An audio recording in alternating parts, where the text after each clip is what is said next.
ating kababayan walang makakawin. Nadedire lang sila. Wala pong yabayaban na walang makakawin. At puro digital na tayo ngayon. Paano sila makakasabay?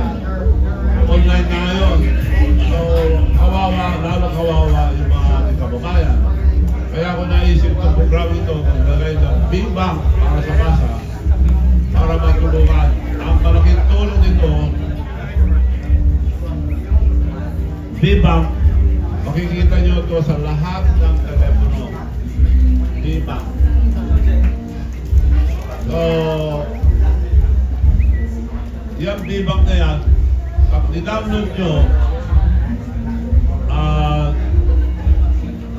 picturean nyo sarili nyo, sundan nyo lahat, basta picturean nyo, sabihin natin, pintunin nyo sa telepono, at sundan nyo lahat nandun, or yung QR code, mas madali, tapos picturean nyo sarili nyo, magkakaroon na kayo ng bank account without going to the bank. Kasi yung mga kapusparat na gusto tulungan, walang bank account na dediray lang. So ito po, tulong natin sa ating mga kapusparas na kababayan. 77%, ang laki nun. Ilang milyon yun. So yun po ang isang programa natin. At hindi ko pa naisip tumakbo noon, ginagawa na namin ito. Pati yung credit card, ginagawa rin namin dahil kailangan sa online at kailangan din sa mga ginagawa kong modernization program ng electric vehicles.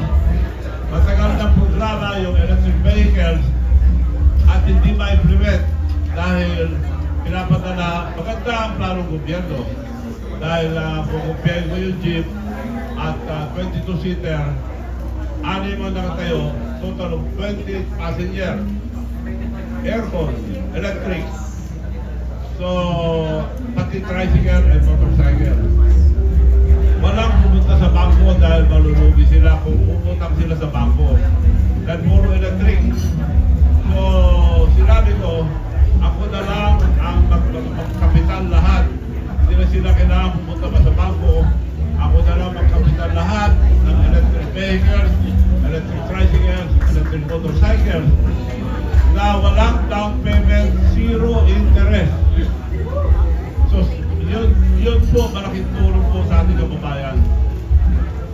Walang interest, zero interest, walang down payment. So, nagpuntahan lahat sa akin yung mga electric transport group. At gusto namin yung in-announce nyo, malaking tulong sa amin. So, kako, dahil meron akong factory sa Korea, marami akong factory sa Korea, iba-ibang klase, aeroplano, hovercraft, submarine, lahat. Marami. At meron din ako doon economic zone. Dahil yung tinatayo namin sa Pilipinas, hindi maapog-apog sa Senado.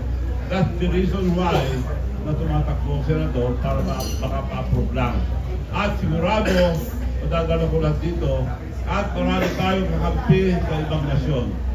Marami nga nagtayo dito, wala naman silang investor. Tayo po, marami tayong contact.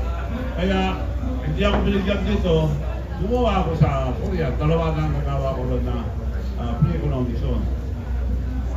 So ngayon,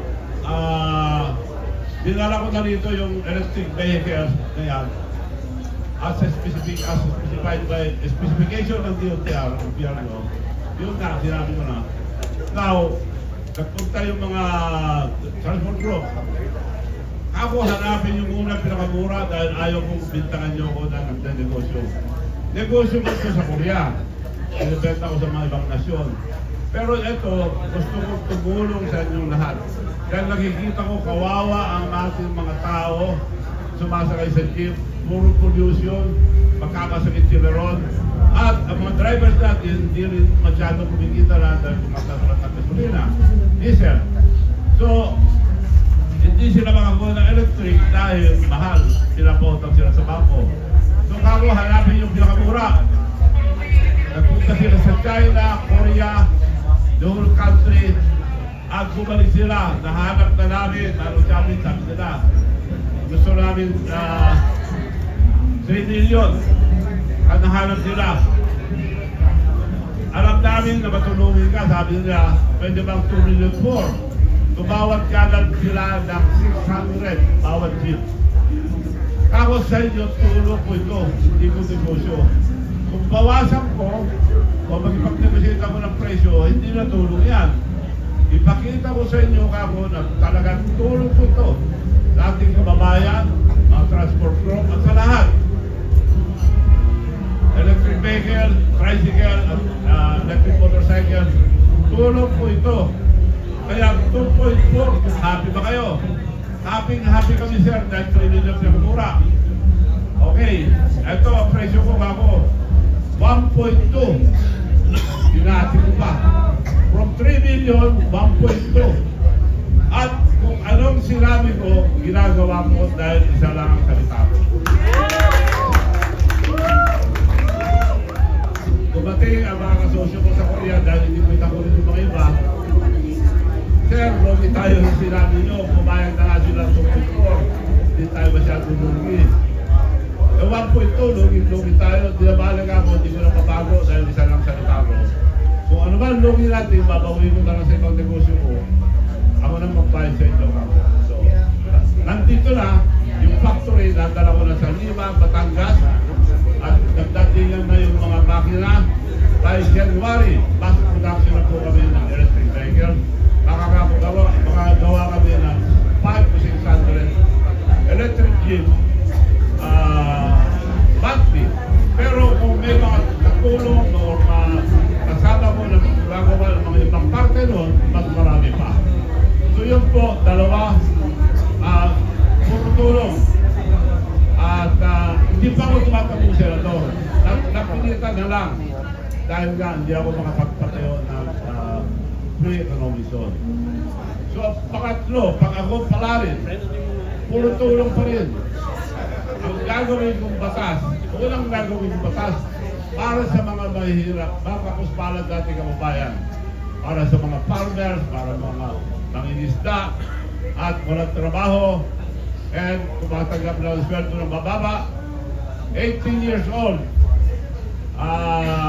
and above, mabibigyan ng 500, Chabit 500,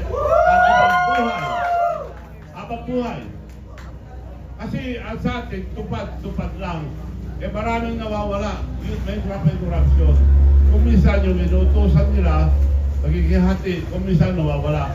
So gawin ko ng batas yun para diretso sa tao, sa kapusparan, mga fisherman, farmers, lahat ng mahirap, mabibigyan ng direksyo sa account nila 500. Iboto nyo sila hindi, meron sila 500.